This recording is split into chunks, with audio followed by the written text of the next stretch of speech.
Fala, meus camaradas e minhas camaradas. Sou eu, Gabriel Oliveira, M.S. Sejam muito bem-vindos ao Podcap, o podcast do Cap Grapiúna.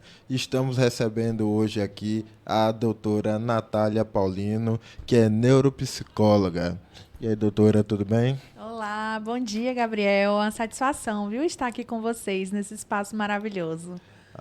Nós agradecemos a sua presença, ficamos muito felizes por ter aceitado o nosso convite. Eu que agradeço. E aí, podemos começar o nosso bate-papo? Sim, estou animada para isso.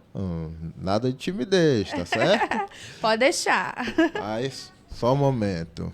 Antes disso, pessoal, não se esqueça, clique no sininho de notificações, se inscreva aqui no nosso canal, deixe o seu like e o seu comentário. Vai ajudar bastante o Podcap crescer mais ainda e trazer novos projetos para você.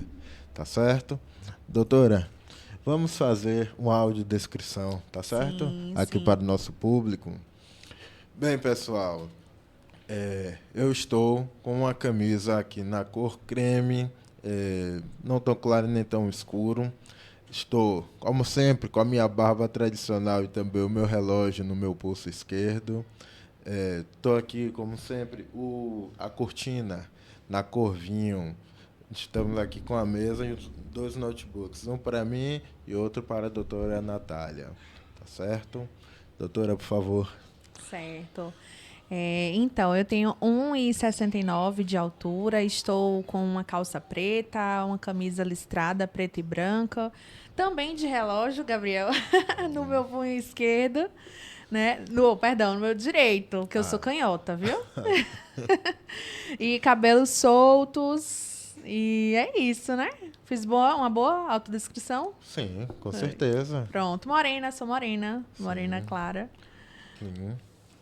Mas, e aí, o que seria uma neuropsicóloga? Então, né? Antes de responder, né, da neuropsicologia, eu queria deixar claro, né? Eu sou psicóloga, Gabriel, por formação, né? A neuropsicologia veio para mim como uma especialização da minha área, né? Eu já atuo na psicologia há mais de 7 anos, desde 2017. E entre ali 2018 e 2019, né, que veio somar ali na minha área profissional a neuropsicologia. A neuro, ela é a junção de duas grandes áreas, né? É uma junção da neurologia com a psicologia. E ela tem um cunho mesmo investigativo. Né? Quando as famílias, né, ou mesmo os pacientes, porque eu faço avaliação de crianças, mas também realizo, né, avaliação com adultos, então o próprio paciente pode me buscar a partir de algumas demandas específicas que eles queiram investigar. Então, a avaliação neuropsicológica, ela é um exame mais minucioso, mais detalhado. Eu costumo até dizer que assim, é um retrato do cérebro, né, que a gente vai tirar ali para poder avaliar todas as funções cognitivas desse indivíduo, né? E vai pontuar também as forças e fraquezas ali daquele indivíduo, com o objetivo de responder a um questionamento que seria mesmo o próprio diagnóstico. Tá certo, doutora. É interessante essa parte aí. E são 7 anos, né? Isso, Já, isso, isso. já de profissão. Ao todo, sim. Eu atuo, assim, meu público maior, né, é o infantil mesmo, né? Eu iniciei a minha carreira na psicologia infantil realizando psicoterapia e aí depois, né, com a pós veio mesmo a questão da avaliação neuropsicológica, onde eu faço mais agora, né, estou mais voltada para essa parte avaliativa, né, o meu objetivo, eu faço a avaliação e aí depois a gente tem os encaminhamentos necessários, né, que é a parte super importante, que é o que eu vou fazer com esse diagnóstico, né, o pós, né, a quem eu vou buscar, quais são os profissionais que vão precisar, né, a me acompanhar ou acompanhar o meu filho. Então, essa parte da avaliação, né, que é o pós mesmo de intervenção, é extremamente importante. É importante nesse caso para qualquer pessoa ou específico? Então, Gabriel, a necessidade de você, né, fazer uma avaliação neuropsicológica, ela vai estar pautada diante de algumas necessidades específicas, né? Então, por exemplo, crianças, né, que tenham suspeitas de TEA, TDAH, transtornos do neurodesenvolvimento, deficiência intelectual, dificuldades na aprendizagem, dificuldades na memória, nos níveis atencionais, ou até mesmo na vida adulta, né? A gente tem alguns prejuízos aí cognitivos. Então, a gente faz esse levantamento, né, diante das questões cognitivas e também comportamentais, né, emocionais. A gente não vai fragmentar ali o sujeito. Então, essa parte emocional, de personalidade também, né, onde é aplicado alguns testes de personalidade, para entender mais do componente ali do sujeito, também é integrado na avaliação. Doutora Natália, o que é a avaliação neuropsicológica e quando será necessário buscar por esse serviço? Então, a avaliação neuropsicológica, ela é um exame, né, mais minucioso do funcionamento cognitivo, onde a gente vai traçar ali o perfil neuropsicológico daquele sujeito, onde eu vou avaliar, né, atenção, memória, funções executivas, linguagem, praxias. Então, toda essa parte cognitiva, ela é avaliada, inteligência, né, e a parte comportamental também e emocional do sujeito, né? Então, ela vai ter esse cunho investigativo, vai estar sempre pautada em responder a um questionamento. Então, por exemplo, eu recebo uma família que quer saber se o filho dele tem o transtorno do espectro autista, por exemplo. Então, a gente vai levantar uma bateria de testes que vão mensurar esses dados para responder sempre a esse questionamento. Posto a parte da testagem, né, psicológica, aí a gente vai fazer uma análise, integrar os dados e aí depois fazer os encaminhamentos necessários. Então, para o público, quem é esse público atendido, né, na avaliação? É todo e qualquer sujeito que tenha alguma questão a ser investigada. Pode ser, né, transtornos aí, de depressão, ansiedade, transtornos do neurodesenvolvimento, dificuldades de memória, de atenção, outros transtornos neurológicos também, síndromes demenciais, já na parte, né, mais na fase do idoso. Eu também realizo, né, avaliação com idosos. E aí, depois da avaliação, né, que é feita a avaliação neuropsicológica, a gente vai para a parte dos encaminhamentos necessários, que é onde a família busca ali os profissionais que realmente precisam acompanhar aquele sujeito, se confirmado o diagnóstico. Tá certo. E como né, realizado essas avaliações? Sim. Como é que são realizadas? Sim. Diferente de uma consulta médica, Gabriel, a avaliação ela não é feita em uma única sessão, né? Então, assim, é importante deixar claro para a família que são realizados alguns encontros, né? A gente tem uma média, mais ou menos, ali, né, de 6, 7 sessões, mas isso vai variar muito. Como eu atendo muitas crianças, trabalhar com criança, eu digo que a gente sempre está no campo da imprevisibilidade, porque a gente tem que trabalhar ali com o plano A, B e C, né? Então, assim, às vezes a criança é um pouco mais resistente, então a gente vai demandar mais de tempo nas sessões, e isso pode, consequentemente, ter um impacto na quantidade de sessões que vão ser feitas. Mas eu sempre deixo claro para as famílias que, independente da quantidade, o que a gente precisa ali cumprir, né, é a bateria mesmo de testes que foi levantado para o objetivo que se precisa investigar. Então, eu tendo ali todos os testes necessários, a gente finaliza essa avaliação. Com relação às crianças, e qual fase assim da infância é realizada? Certo. A maioria das vezes. Assim, no meu campo, né, de atuação, eu acabo recebendo mais crianças a partir dos 6 anos. Né? Entre 6 a 12 anos, ali é uma faixa etária que chega bastante demanda, né, para mim. Só que avaliação neuropsicológica, né, a gente pode sim avaliar pré-escolares, que são crianças a partir ali de 3, 4 anos, né, que já consegue, mesmo não, muitas vezes, né, não sendo verbal, uma criança, né, que não tem ali a sua fala desenvolvida, principalmente se tiver em relação ao TEA, né? Porque vai ter atraso na comunicação, por exemplo, a gente consegue sim, através de outros testes, ou até mesmo uma avaliação mais qualitativa, conseguir fazer esse tipo de exame. Tá certo. E o acompanhamento para adolescente tem também? Sim, sim, é feito, né? É uma demanda assim que né, tem procura. Na maioria das vezes, né, são adolescentes que vão ter ali dificuldades de aprendizagem, né, para investigar, ou até mesmo TDAH. Então, assim, a gente faz, né, todo o mapeamento cognitivo, aplica os testes, e aí, fechando o diagnóstico, eu faço os encaminhamentos necessários para uma equipe multidisciplinar.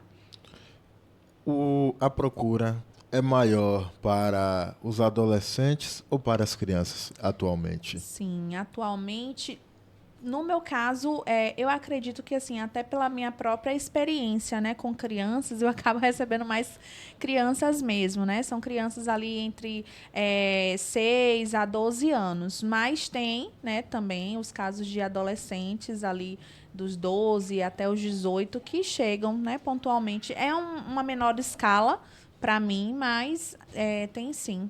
Tem algumas exceções nesse caso, né? Tem sim, tem sim. Tem alguns casos, inclusive, Gabriel, de diagnóstico tardio, né? Assim, às vezes as famílias, né, demoram um certo tempo, ou pela questão mesmo, né, de não observação dos sintomas, ou porque a escola também, né, às vezes não pontuou em determinada época, e aí muda de escola, a escola percebe alguns sinais, alguns sintomas, sinaliza para a criança, e aí para o adolescente, né, no caso.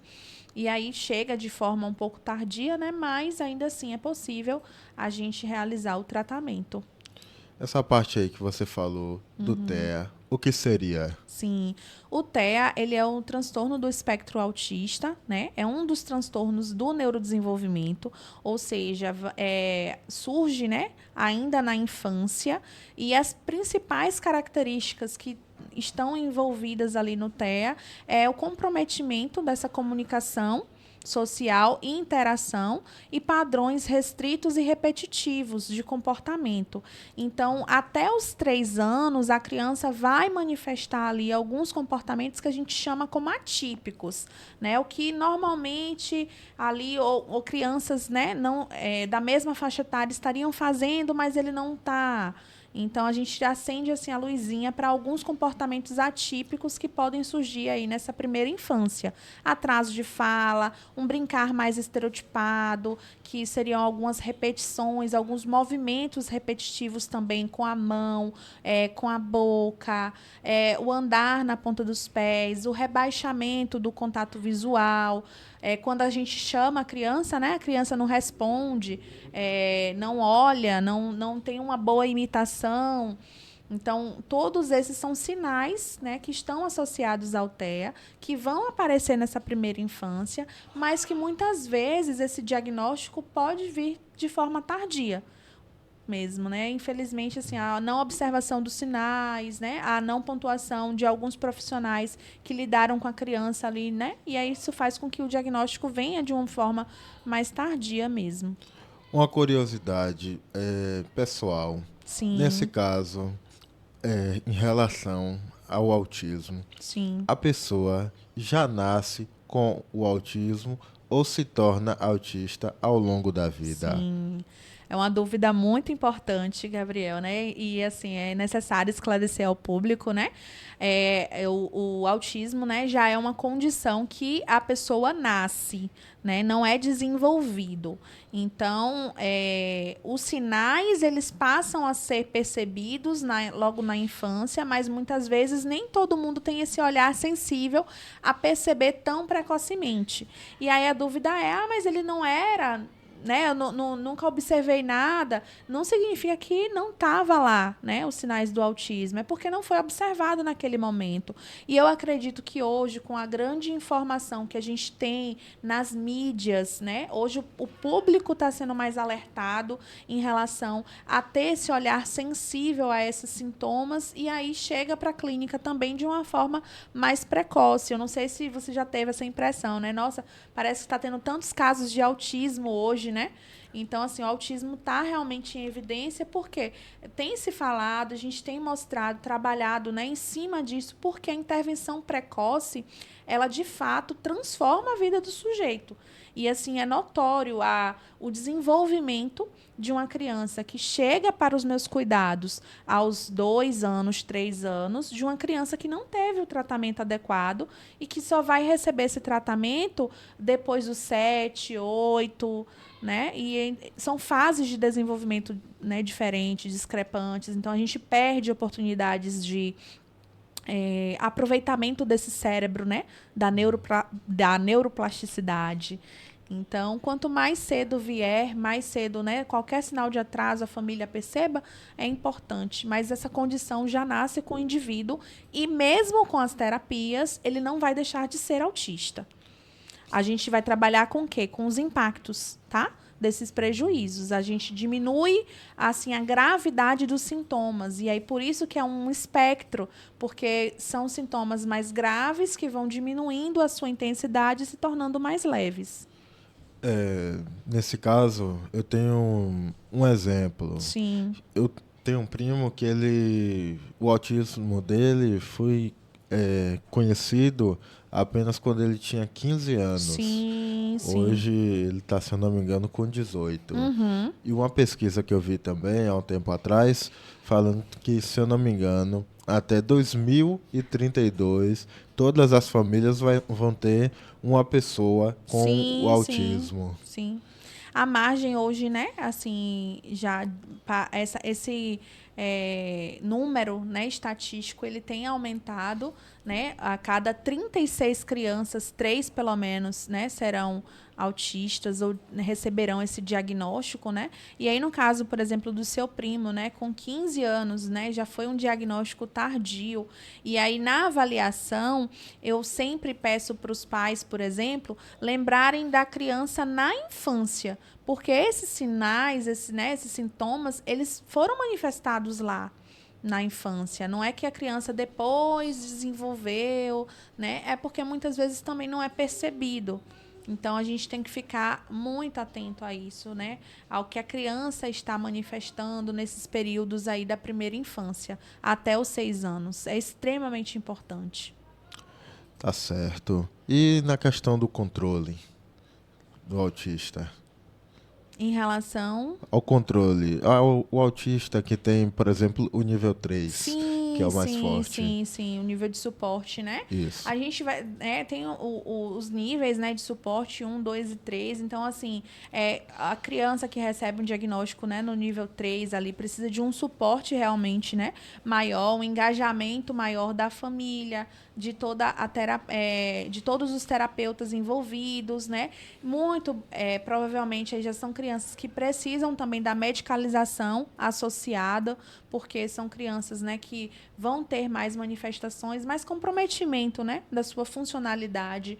Então, existe um cuidado maior em relação a esse controle mesmo, né, das manifestações aí dos sintomas. E quais são as principais demandas que estão surgindo ultimamente na avaliação? No campo da avaliação, Gabriel, tá, né, assim, como eu falei, né, para você, crescente da busca do diagnóstico, né, para crianças autistas. Então, em geral, vou colocar aqui, né, os transtornos do neurodesenvolvimento. O autismo, TDAH, o transtorno, né, da deficiência intelectual, Então, são os principais casos e demandas que chegam, né, até mim lá na clínica. A busca maior, assim, as pontuações da escola, né, têm sido cada vez mais frequentes. Então, assim, é muito comum receber o encaminhamento vindo da escola, né, ou até mesmo, assim, em algumas situações, vem da própria família. Mas fica, né, muito pautado nessas questões mesmo do transtorno do neurodesenvolvimento. Ok. Nesse caso aí, do Sim, TDAH, sim. TDAH e autismo é a mesma coisa ou tem alguma ou são em comum? Não, são transtornos diferentes, porém, eles andam juntos, né? Eu costumo dizer assim, que são bem próximos. Por quê? O TEA, né, como a gente já falou aqui do transtorno do espectro autista, ele Sim. é o transtorno primário. O TDAH, ele vem como uma comorbidade. O que é, né, o que seria essa comorbidade? É um transtorno associado. Natália, toda criança autista vai ter o TDAH ou vice-versa? Não necessariamente, não é uma regra, né? Mas, né, os estudos apontam na literatura, a gente consegue perceber que, assim, 65% dos casos de autismo vão ser pessoas que terão outras comorbidades associadas. E a principal comorbidade para o TEA é o TDAH. Então, temos casos, claro, de pessoas com TDAH, mas que não têm o TEA, né? Mas quando é a situação inversa, que já é uma criança, né, que tem um diagnóstico do TEA, eu sempre coloco na avaliação para investigar o TDAH também, porque normalmente ele está associado como um quadro de comorbidade. São áreas, Gabriel, que são afetadas, as mesmas áreas, né? Afetadas no TEA, tem no TDAH.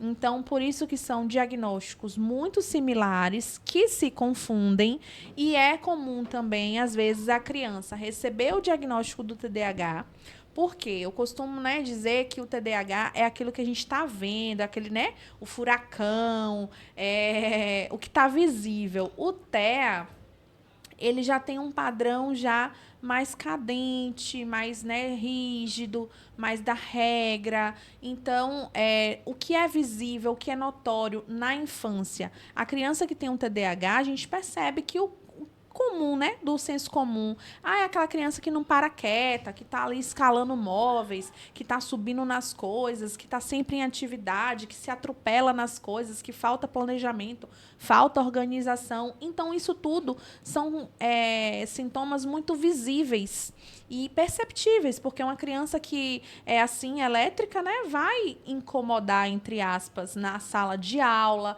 vai causar. Então, é logo percebido.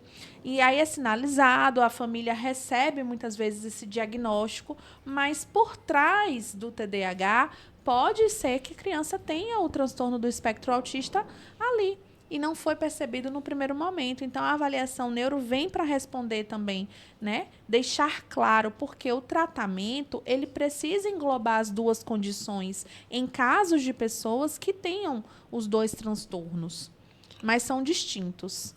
Então, nesse caso aí, a forma do TDAH é, é descoberta pelo comportamento, né? Isso, ele é muito comportamental, né? Então, assim, a gente tem o tipo 1, que é predominante desatento. Então, assim, a gente tem... É importante também, né, deixar claro, né, sobre nomenclaturas. Não existe o TDA.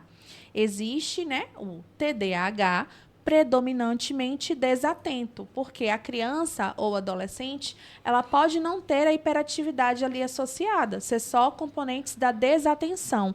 E a gente tem ali os critérios. Quais são esses critérios? São crianças que passam desapercebido a detalhes, que não conseguem manter-se focado nas atividades, que evita um esforço mental prolongado, então é esquecido, é facilmente distraído. Esses são os critérios quando a gente vai pensar na desatenção.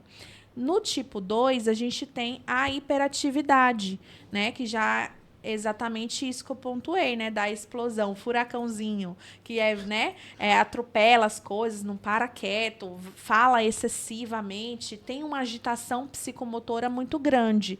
E aí a gente tem também no TDAH o tipo combinado, que é a junção da desatenção com a hiperatividade. Tá certo. Nesse caso aí, são esses dois níveis, né? Não é igual ao autismo, que são três. Não, não, não, não. O nível no TDAH, ele também vai ser mensurado como um nível leve, moderado ou severo. O que vai determinar no TDAH o nível é o impacto que isso causa na vida do sujeito. Mas a nomenclatura, né, a gente tem ali o tipo 1 e tipo 2, que é predominantemente desatento ou predominantemente hiperativo ou tipo combinado. Ok. E nessa parte aqui, voltando para a questão do autismo, Sim, tem os níveis um, 2 e 3. isso. Quais desses níveis estão sendo mais frequentes ultimamente? Certo. O nível 1 de suporte, né, ele é muito difícil de ser diagnosticado, principalmente em meninas, porque o autismo em meninas, ele é diferente do autismo em meninos, né? Tem algumas particularidades ali envolvidas e que na menina, porque o componente há um mascaramento social. As meninas elas conseguem ser mais socialmente adequadas, ajustadas. Então, assim, tem uma facilidade maior para para esse componente.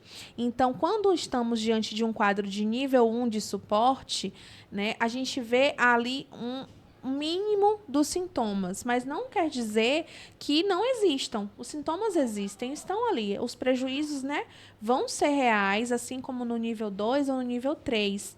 Porém, o nível 3, ele é o mais gritante, né? São crianças normalmente, né, não verbais, crianças que têm prejuízos clínicos mais significativos e precisam de um suporte maior. Então, assim, a nível de diagnóstico, é mais visível a gente ter, né, essa clareza, tanto para o nível 2 para o 3, do que em relação ao nível 1. O nível 1 seria, né, mais difícil, vou colocar como difícil, porque os sintomas eles são mais mascarados, eles, né, o impacto é menor na vida do sujeito. Ok, não são, digamos, tão fáceis de serem De serem isso, ainda mais, identificados. Gabriel, assim, se a gente compara com uma criança que já está há um tempo em terapia. Porque, por exemplo, a criança não necessariamente precisa, né? Isso é um alerta às famílias, você não precisa do diagnóstico para você já começar a intervenção se você perceber atraso no desenvolvimento do seu filho. Então, muitas vezes o que acontece? A criança já está em terapia ali, já há um tempo. A criança vai ter ganhos, porque a terapia vai promover isso, né? A estimulação dessas áreas, a correção dessas áreas que estão em atraso. Então, se é uma criança nível 1 de suporte, com o acesso às terapias de modo precoce, se torna muito mais difícil de ser diagnosticado, porque a criança já alcançou ali habilidades por conta da terapia, porque começou muito cedo. E aí esse diagnóstico fica mais, né, assim, minucioso, um olhar mais criterioso ali para poder realmente a gente, né, determinar, já que é um diagnóstico totalmente clínico, não existe um exame de imagem que vai detectar, olha aqui, ó pai, ó mãe, esse pontinho aqui é o autismo, né? Então, assim, não existe esse diagnóstico de imagem, então é clínico. Então, o profissional, ele tem que estar muito bem preparado, né, ser um profissional especializado nessa área para poder identificar, por mínimo que seja, esses sinais. Esses prejuízos eles vão estar lá, presentes na vida do sujeito.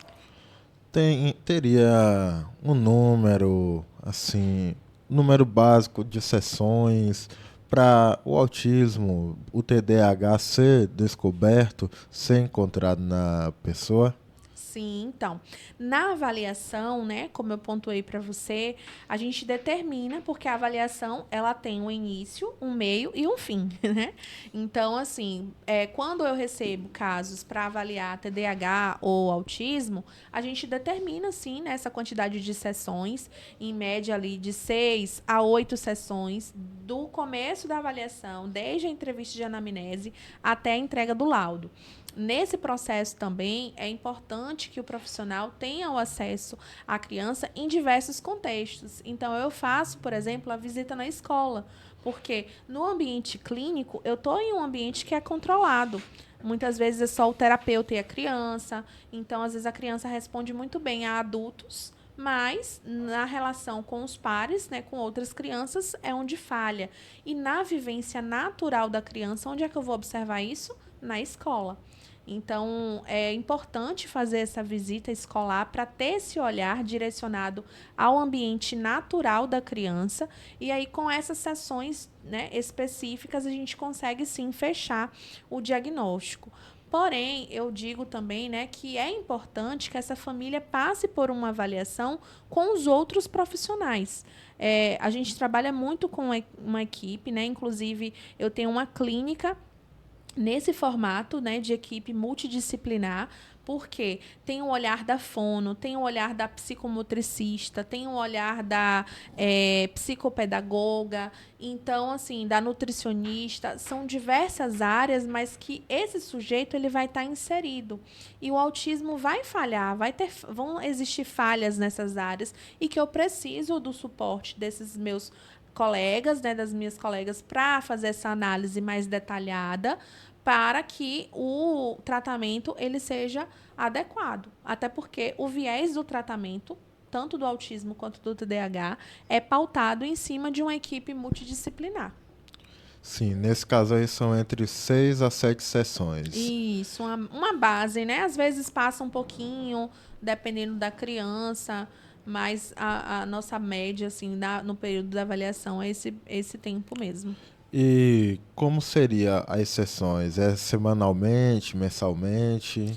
É As como? sessões, elas são realizadas semanalmente, né? Tem uma duração aí média de 1 hora, mais ou menos. E tanto é proposto as questões dos testes, né? Porque os testes eles são mais estruturados. Então, qual é o grande desafio, muitas vezes, de lidar com a criança? A rigidez ou não aceitar fazer aquele teste. Mas eu preciso daquele dado. Então, eu tenho que tornar esse teste o mais legal possível, eu tenho que tornar em forma de jogo, ou eu faço combinados com a criança. Olha, gente, né? O meu espaço ele é um espaço muito lúdico, porque você trabalhar com criança, você precisa dessa ludicidade. Né, o acesso deles mesmo, né? Então, assim, eu trabalho com jogos e né, assim, a escolha desse material eu deixo de livre acesso, porque a gente faz um tempo determinado. Eles têm um tempo para a gente brincar, conversar, né? Eu também estou avaliando, nesse momento não é só o brincar pelo brincar. Então, toda a minha proposta de jogo, ela tem um olhar para avaliação. Então, como é que essa criança lida com frustração? Como essa criança lida com o tempo de espera? Como essa criança vai lidar com a rigidez, né? Com a flexibilidade, na verdade, quando foge do que é do controle dela.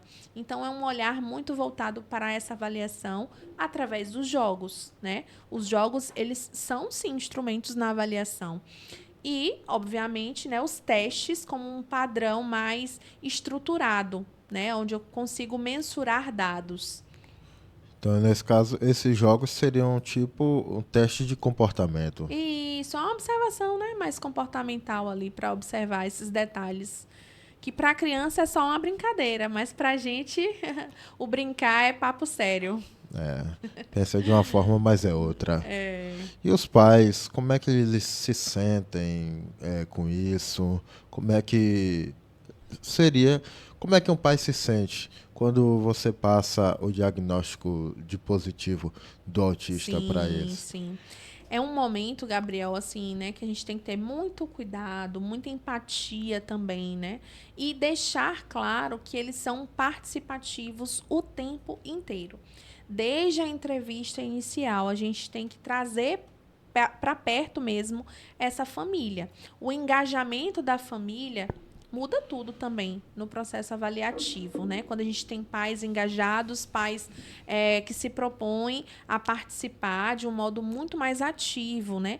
Até porque quando a gente lida com crianças muito pequenas, por exemplo, eu tenho uma certa dificuldade da criança se permitir ficar comigo no setting terapêutico, né, sozinho.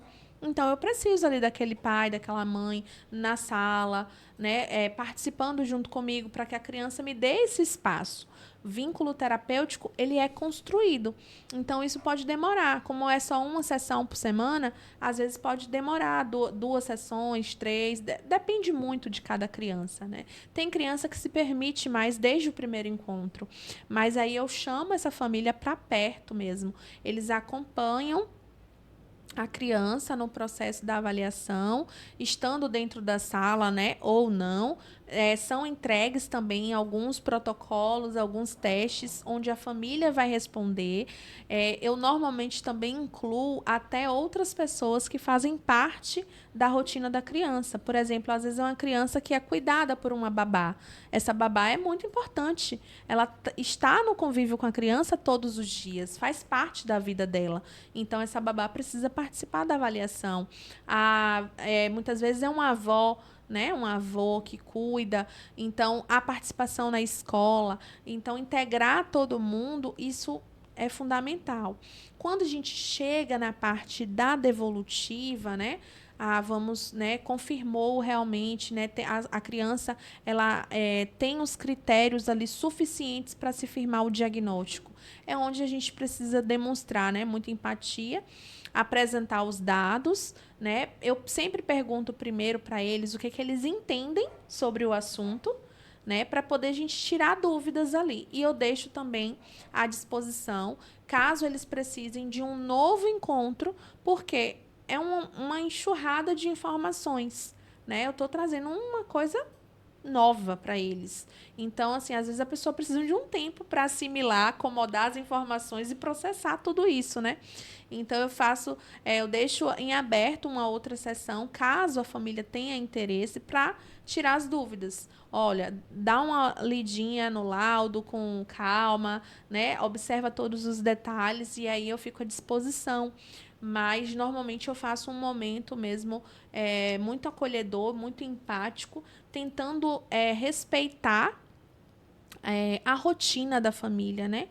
Não existe essa coisa do ideal. Eu vejo que as mães também já têm uma culpa materna muito grande sobre elas, né? E muitas vezes eles podem tomar para si como se o diagnóstico fosse algo que eles faltaram ali com a criança. Meu filho tem isso porque eu deixei de fazer isso, porque eu não fui atenciosa, porque eu entreguei muito celular para ele. E não, né? A questão do transtorno é uma alteração neurológica, então não passa pelo esse viés, né, da culpa, de quem é o culpado, de quem é que a criança tirou isso, né? A gente não vai trabalhar com esse olhar, né, de culpabilizar, mas a gente precisa olhar para o que eu vou fazer com isso. Qual é o direcionamento que eu vou ter para que o meu filho seja funcional e feliz? Eu não estou ali para mudar ninguém. Eu só quero que o meu paciente ele seja funcional e feliz. E quais são os principais desafios que aparecem na avaliação com as crianças? Então, Gabriel, falar de desafio é um desafio mesmo, né? Porque, assim, lidar com criança é lidar com, né, a imprevisibilidade mesmo, como eu já pontuei aqui. Porque, assim, a gente, né, tem alguns testes no processo avaliativo, né, especificamente falando, que não dá muito para fugir do padrão do teste mesmo, né? Então, assim, tem testes que eu digo, é um pouquinho chato, porque é repetitivo, né, um pouco maçante, e aí a criança, tia, já tô cansada, de novo. E aí você tem que ter muito manejo para você não enviesar um teste como esse, né? Que precisa ser repetido, porque se eu não repetir, não vai, né? Eu vou precisar reaplicar em um outro momento, então vai ficar muito pior. Então, eu preciso manter aquela criança engajada, motivada e transformar muitas vezes o que é chato, porque é repetitivo, porque não é do interesse deles, né? Então, é transformar isso em algo muito legal. Então, normalmente eu nunca coloco, vamos fazer um teste, né? Eu não dou esse peso do teste, porque, principalmente em crianças maiores, já associa teste à escola, né? Aquela coisa chata. É prova. Eu não quero. E aí eu falo assim, não, aqui a gente não vai fazer, né? Nada parecido, porque nós, aqui na escola. Então, vamos fazer uma brincadeira? Aí eu tenho que transformar, muitas vezes, aquele teste em um jogo, pensar em estratégias sobre o que motiva. Porque tem crianças que são extremamente motivadas na competição. Então, ela faz competição com ela mesma. Às vezes, eu preciso de um teste que eu preciso cronometrar o tempo. Então, a gente faz o desafio. Vamos ver em quanto tempo você consegue finalizar aqui? Aí ele, vê o tempo. 30 segundos. Nossa, você foi muito rápido, igual um flash. Aí já, eu já estou trazendo a linguagem da criança. Aí depende muito dos interesses. Então, eu tenho que ter esse olhar, sobre o que é, que vai chamar a atenção, Eu já atendi um mesmo lá que era apaixonado pela Marvel, Tinha todos os personagens e todas as sessões ele levava a equipe toda, Todos os super-heróis. E aí a gente fez meio que uma competição entre os super-heróis. Então, assim, agora é a vez do Capitão América. Vai lá, Capitão América. Quais foram as palavras que eu disse pra você?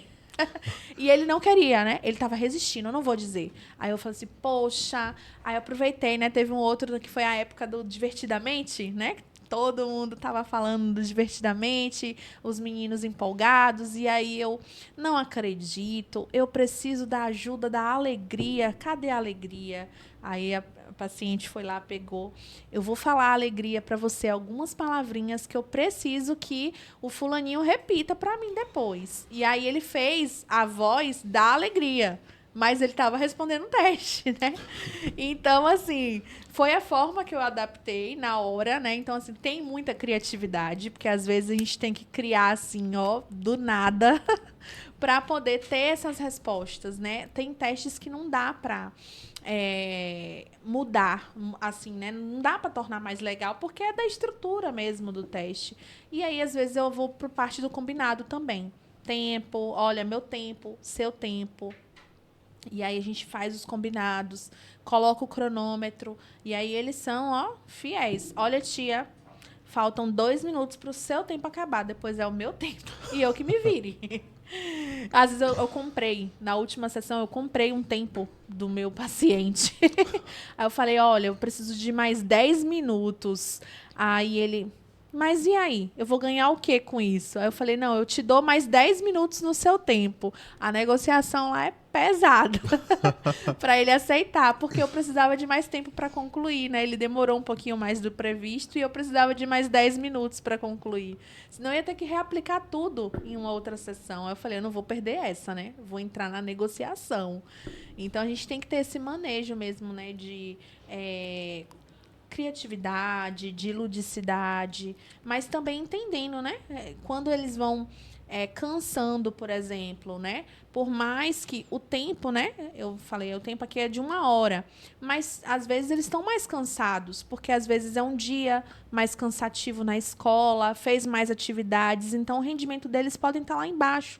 E eu tenho que ter essa percepção, e falar, olha, pai, hoje eu só consegui caminhar até aqui, porque eu já percebi que ele está cansado. E aí parar para não dar erro. Então a gente vai tendo esses manejos aí para poder lidar com esses desafios. Chega a ter estresse nesses testes? Então, algumas crianças, ficam às vezes, assim, desreguladas mesmo, assim, choram, não quer fazer, já chegou ao ponto de amassar a folha, E aí é onde tem que o papel do adulto, Nós somos os seres flexíveis ali naquele momento. A criança, ela não vai se regular sozinha. Então, eu preciso estar bem para poder entender por que ele está tendo esse tipo de comportamento. E aí é onde eu caminho muito, né, na área que eu atuo, que é com aba, né? Eu fazer a análise por que ele está tendo esse tipo de comportamento, o que esse comportamento quer me mostrar, o que esse comportamento significa para poder eu alcançar ele. Então, às vezes, acontece desse choro, dessa desregulação, mas aí é onde a gente tem que estabilizar de novo o paciente para poder voltar para, né, a atividade ou até mesmo saber encerrar. Tem momentos que a gente precisa encerrar mesmo. Ok. E nesse caso aí, quando as crianças não levam as brincadeiras para a clínica, para fazer a avaliação, quais são as que você tem lá para serem feitas com eles? Sim, sim. A gente tem os testes, né? Que, por exemplo, com crianças maiores, eles já entendem mais, né? Sobre algumas atividades que a gente precisa fazer. Então, assim, eu digo que é um pouco mais fácil, porque eu vou muito na parte dos combinados, né? Então, muitas vezes o paciente quer levar alguma coisa de casa, quer levar algo do interesse dele. Tá tudo bem, a gente divide o tempo na sessão, né, para fazer uma parte minha, uma parte deles. A gente chama assim, olha, minha vez, sua vez, né? Então, assim, a gente entra muito no consenso desse combinado, porque o que precisa ser feito, ele vai ser feito.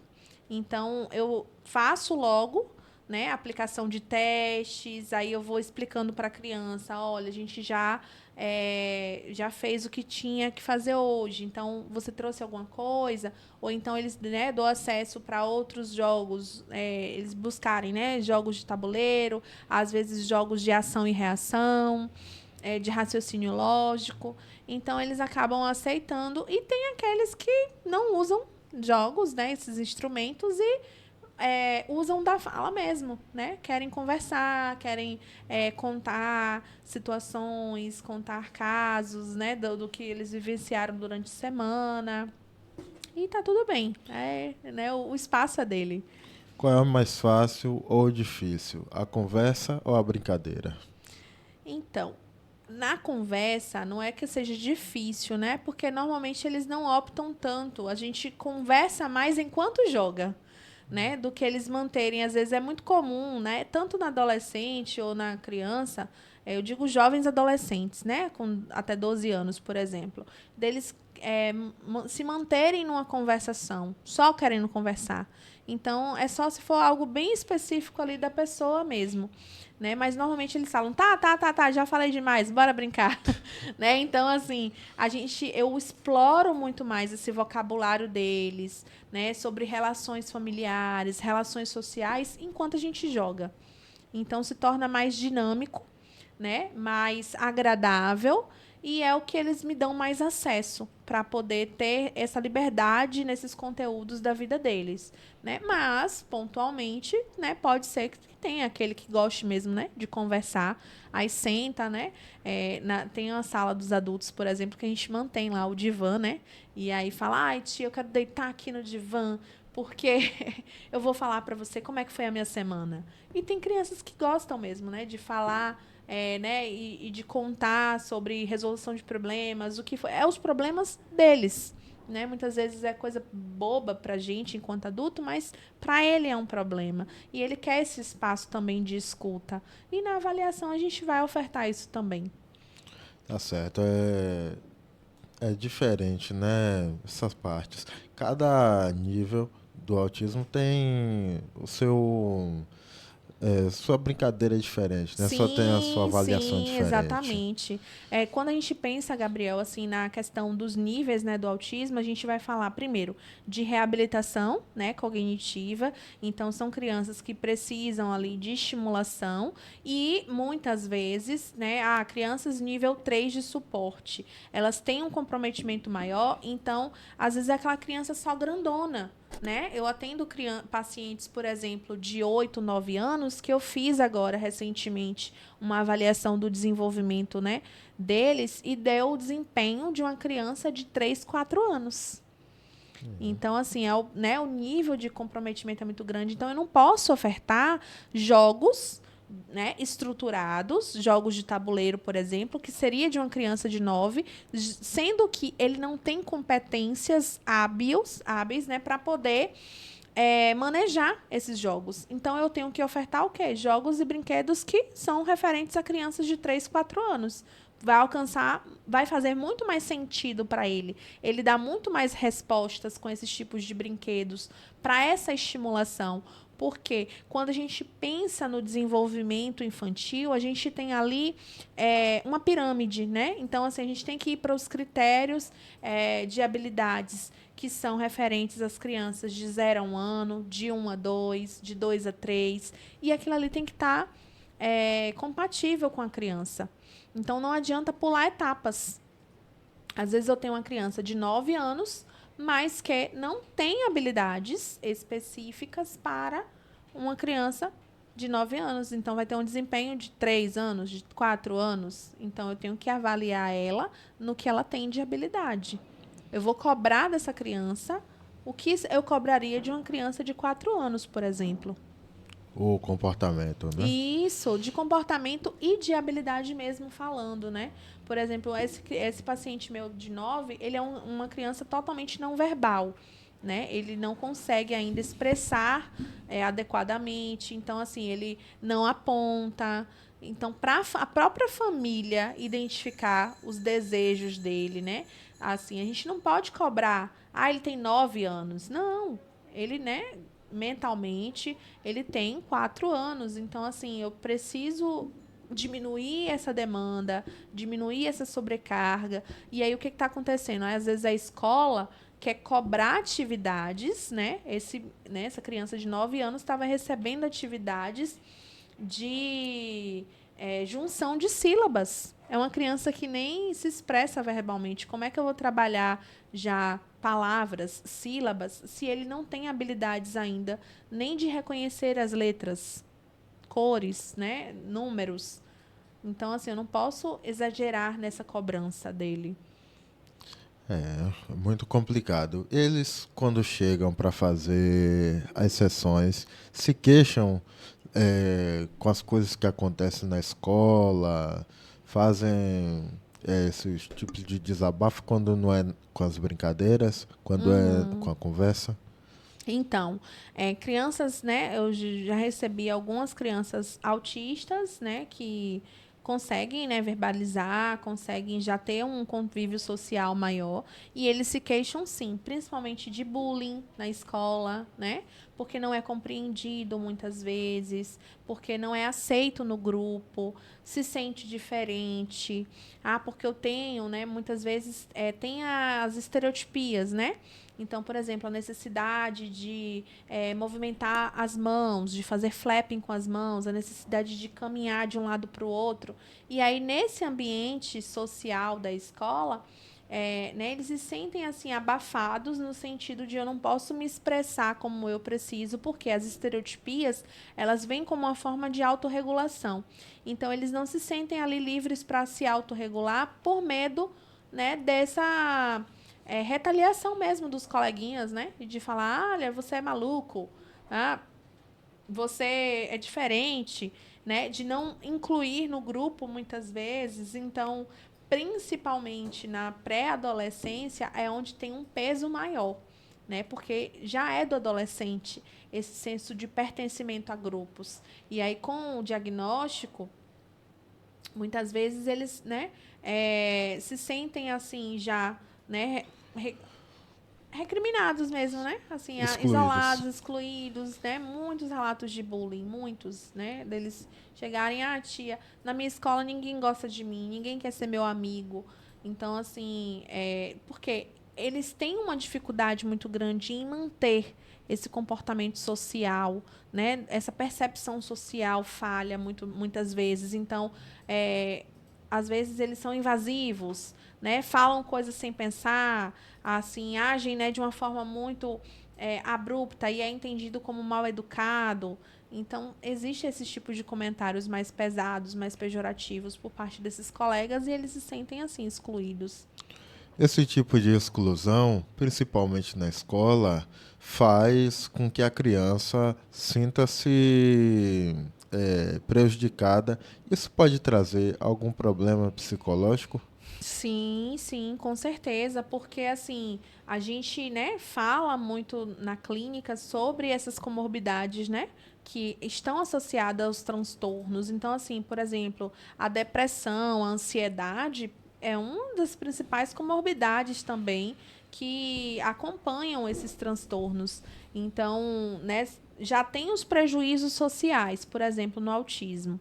Aí vem essa questão do bullying, essa questão, né, da exclusão, da retaliação da turma, muitas vezes, da não compreensão, até mesmo por parte de alguns professores. Quando a gente, né, pensa assim, em adaptação de material, né, de provas. Então, assim, isso tudo vai o quê? Colaborando para uma baixa autoestima, uma insegurança muito grande, e aí eles vão se fechando, entram nesse embotamento afetivo e podem desenvolver uma depressão, né? Podem sofrer com crises de ansiedade, justamente por ser fatores que foram afetados no âmbito social. Coisas que seriam para ajudar, mas estão Exatamente, atrapalhando. muitas vezes atrapalha. A gente já deu um salto, né, assim, Gabriel, em relação a, né, a questão assim de acesso à informação. Muitas escolas, de fato, né, assim, os professores têm esse olhar mais cuidadoso, mais atencioso, mas ainda há muito do que se caminhar nesse sentido, né? Aí eu não vou nem abrir a brecha aqui sobre inclusão, porque dá outra, né? Dá um outro enredo aí bem grande para ser discorrido. Mas é dessa forma, né? Se quiser, pode falar, mas dá uma resumida também, né? Porque agora o público assistindo aí vai ficar curioso. Né, sobre a questão, né, assim, as escolas, o que eu vejo, né, hoje, né, existe dois pontos aí, dois polos importantes, né? Muitas vezes as escolas não estão preparadas, né, a nível de professores, estou dizendo, né?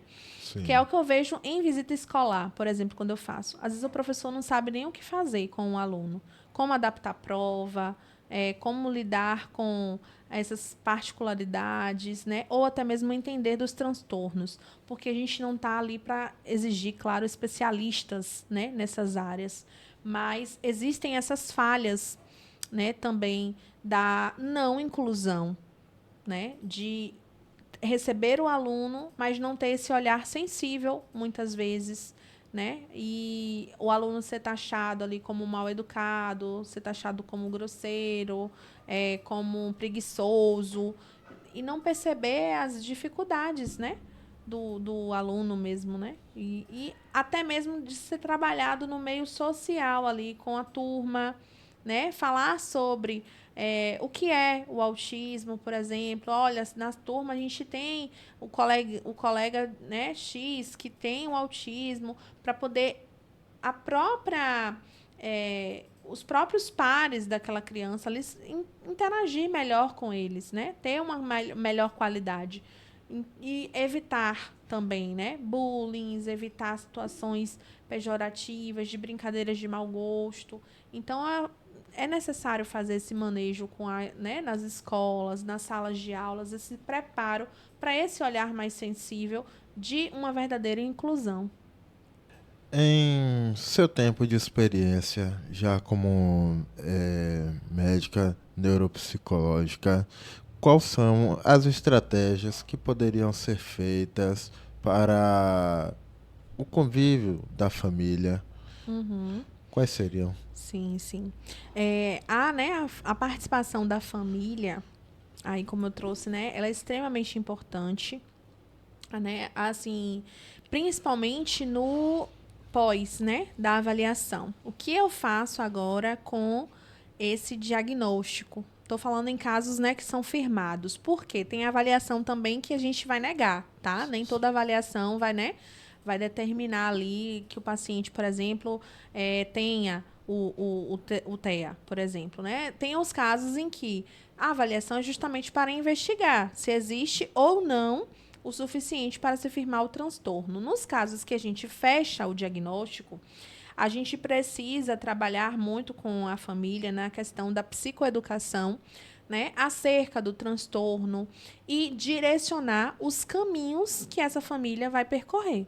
Então, assim, né, eu direciono para a equipe, né, a quem eles devem buscar, né, quem vão ser os profissionais que vão acompanhar essa criança, se na parte educacional, se na parte, né, em relação à aprendizagem, se na parte da fonoaudiologia ou nas partes motoras, por exemplo, com a psicomotricista, com a fisioterapia. Então, a gente precisa fazer os direcionamentos adequados para que essa criança ela tenha uma melhor assistência, porque não basta, né, só passar pelo processo da avaliação, saber, né, o diagnóstico e depois guardar lá o laudo, né, e não fazer nada com isso. Então, para que esse sujeito ele tenha uma melhor qualidade de vida, a continuidade, que aí vem a parte de intervenção. Ele sai da avaliação para a intervenção. Aí é extremamente importante, Gabriel, né? Onde a gente consegue ali conversar com a família e eu preciso mostrar para eles a importância dos filhos estarem, né, em acompanhamento psicológico, em acompanhamento com os outros profissionais ali que vão compor a esfera ali daquela criança. Mas, infelizmente, né, já aconteceu muitas vezes algumas pessoas das famílias não aceitarem, né? Sim, sim, isso é assim muito comum, né? Essa recusa do diagnóstico. Muitas vezes o que eu percebo é que essa recusa já existe até mesmo para você dar o passo da avaliação. Tem pais, né, que relutam em fazer a avaliação já com esse medo mesmo, né, do que é o diagnóstico ou de achar, não, meu filho não tem nada, isso é bobagem, e já começa aí a resistência até mesmo para uma avaliação, que na avaliação a gente está levantando ali as hipóteses, né? No início da entrevista, claro que eu vou receber a demanda, né, de busca, né, de investigação, mas se eu perceber, por exemplo, né, olha, eu percebo que seu filho tem algumas dificuldades ali de aprendizagem também envolvida, eu posso aplicar alguns testes que vão mensurar esses dados para a gente investigar a necessidade de uma psicopedagoga futuramente para ele, ou se não.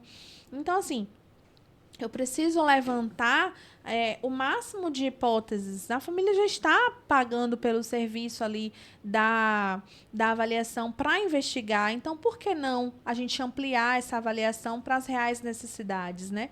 E a resistência, muitas vezes, da família, né?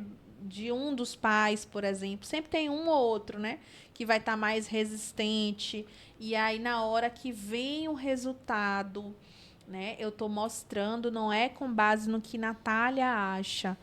Eu acho até porque a avaliação neuropsicológica ela não é pautada em achismos, né? Ela é baseada em uma ciência.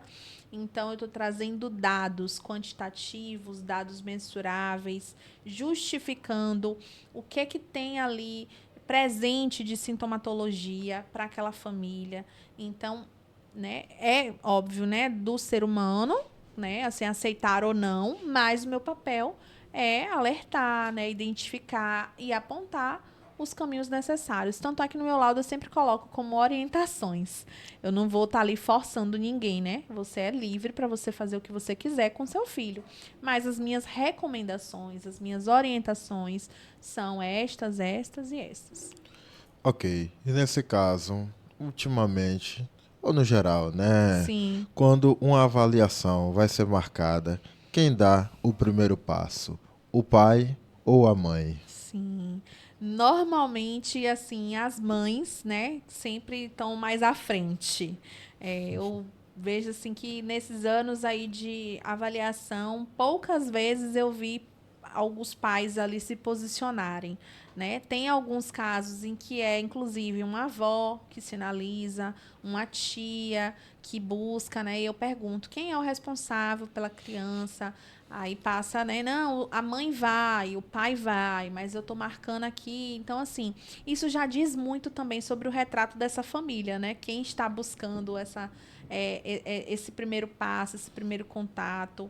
Mas, assim, a grande maioria das vezes são mães.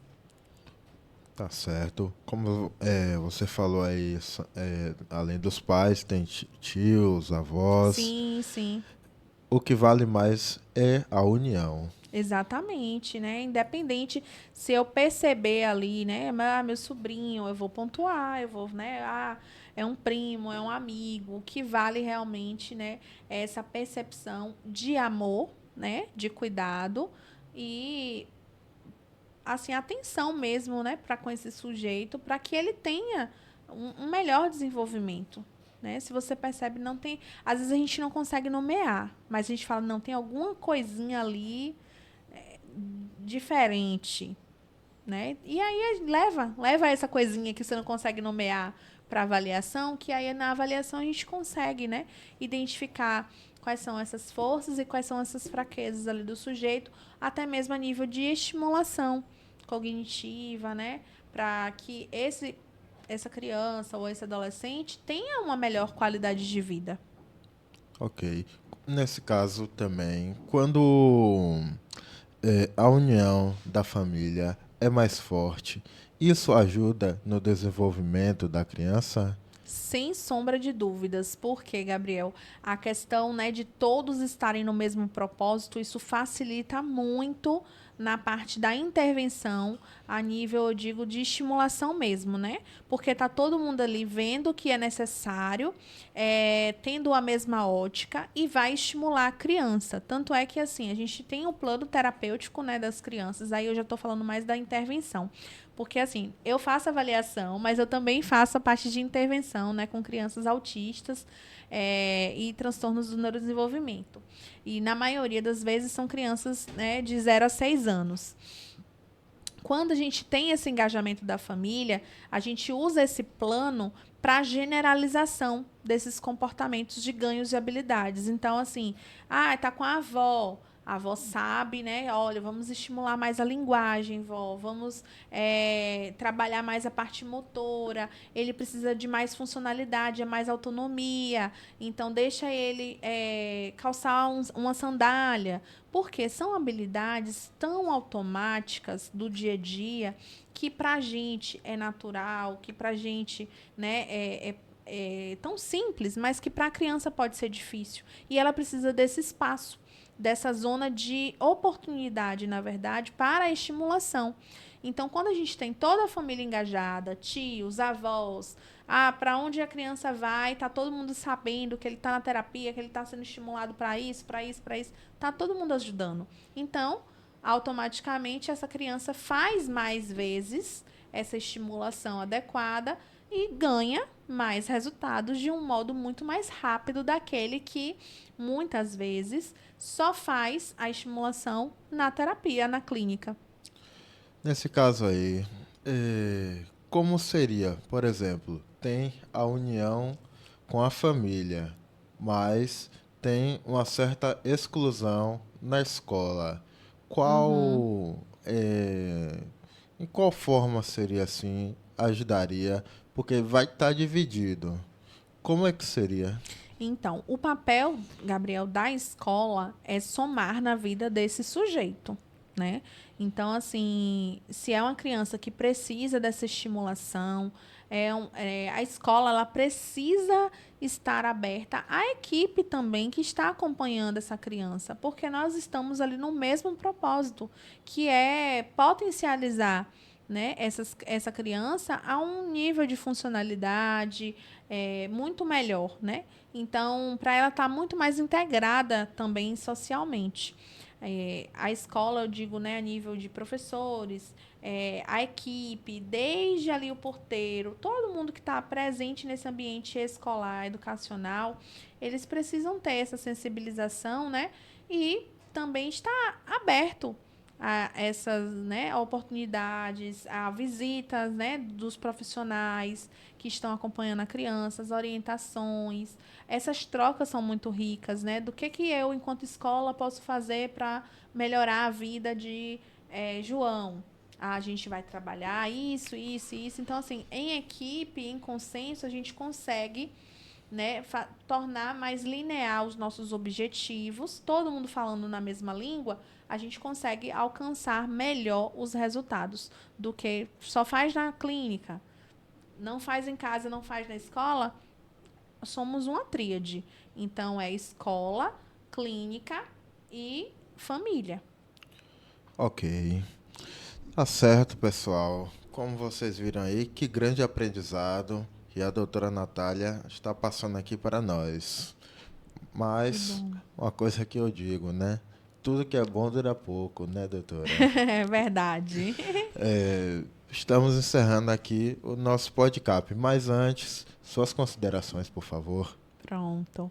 Eu agradeço demais, Gabriel, a oportunidade. Falar da avaliação neuropsicológica é alertar, né, a população da importância de você buscar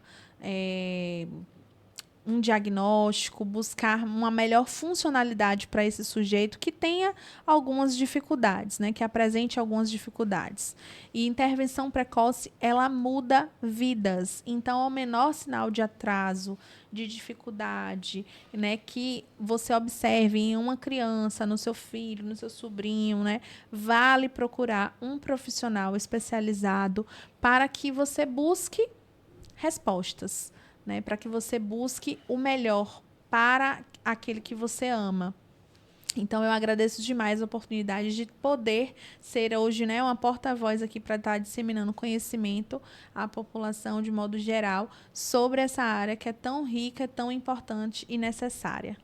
Tá certo. E, como você falou em buscar, como é que encontra o consultório de doutora Natália? Pronto. Contato.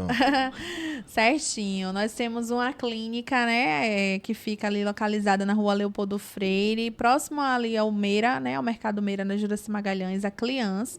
É uma clínica especializada em autismo e transtornos do neurodesenvolvimento. Então, nós temos toda uma equipe multi prontinha para fazer o atendimento do seu pequeno, e também a gente faz atendimento, né, de adultos também, na parte de psicologia. Então, nós contamos com fono, com nutricionista, com psicopedagoga, neuropsicopedagoga, uma equipe mesmo bem diversa para atender a cada particularidade ali do sujeito. Telefone e redes sociais? O telefone para contato é 739-8869-0203 e as redes sociais, o meu é nataliapaulino.pc e tem o da clínica também, que é Clians Multi. Ok. O telefone também é o WhatsApp, né? É, isso. Através desse número você consegue falar de WhatsApp ou por ligação. Tá certo, então. Tá ok? A cidade. Estamos localizados também em Itabuna, Bahia, aqui, porque nós atendemos também aos municípios vizinhos. Então, estamos, né, em Itabuna. Tá certo.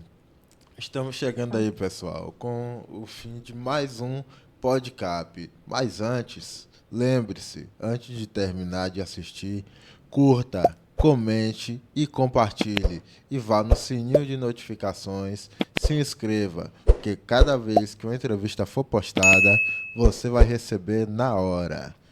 Podcast, até a próxima!